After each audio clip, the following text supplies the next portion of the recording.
Good morning.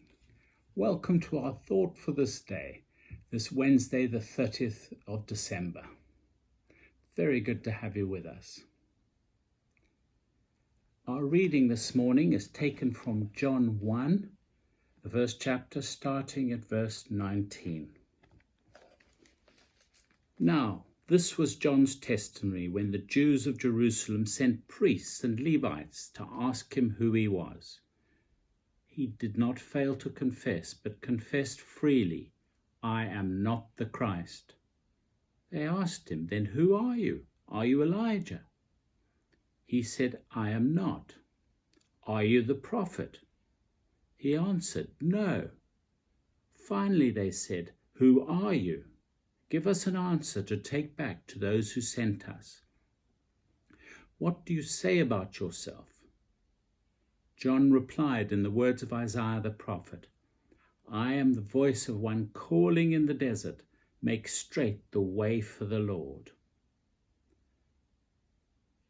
Now some Pharisees who'd been sent to question him, "Why do you then baptize if you're not the Christ, nor the Elijah, nor the prophet?"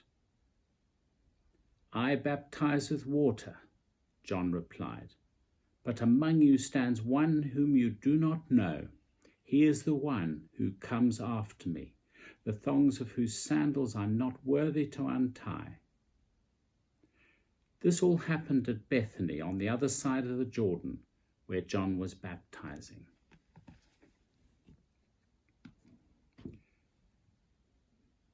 There's no way of examining John's early ministry without encountering his extraordinary cousin John.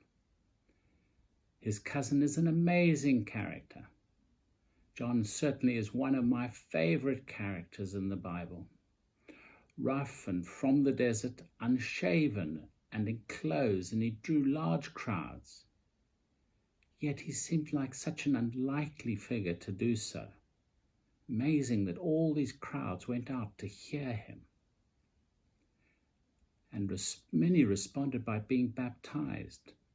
The story begins on the edge in the wilderness, outside the usual centers of religious activity. John was a mystery then and now. Why did so many people go into the wilderness to hear John?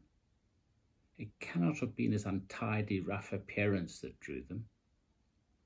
But even the religious leaders wanted to know who he was. It's hard to know why the leaders in Jerusalem sent priests and Levites to ask John who he was.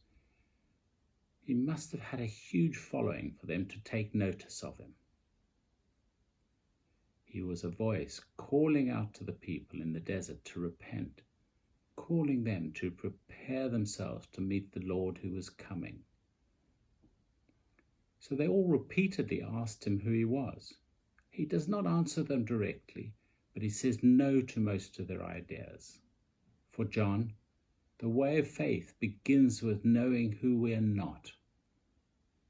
John never names himself at all. They're all asking the wrong person the wrong question. He refuses to be known, except in relation to Christ. That is all he is there for, to call out and to point people to the one who is to come, the one whom as yet you do not know. The Gospel of John opens with these emphatic, terse negations. Variations on the theme of no and I'm not occur 12 times in this opening chapter. The human side of the story is firmly put in its place. John does not want any confusion. I am not the Messiah. This is a positive negation. John is refusing to be known by the projections and needs of the world around him. And so must we. We need to find ourselves in the one who is to come. Have you found yourself in relation to Christ? What difference is this making? Are your life choices pointing to him? In these confusing times, and whenever I feel a bit lost, I return to this question.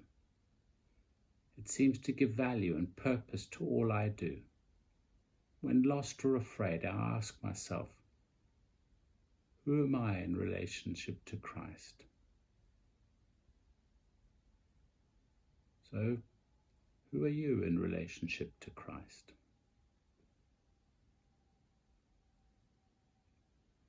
May you know him this week and follow him.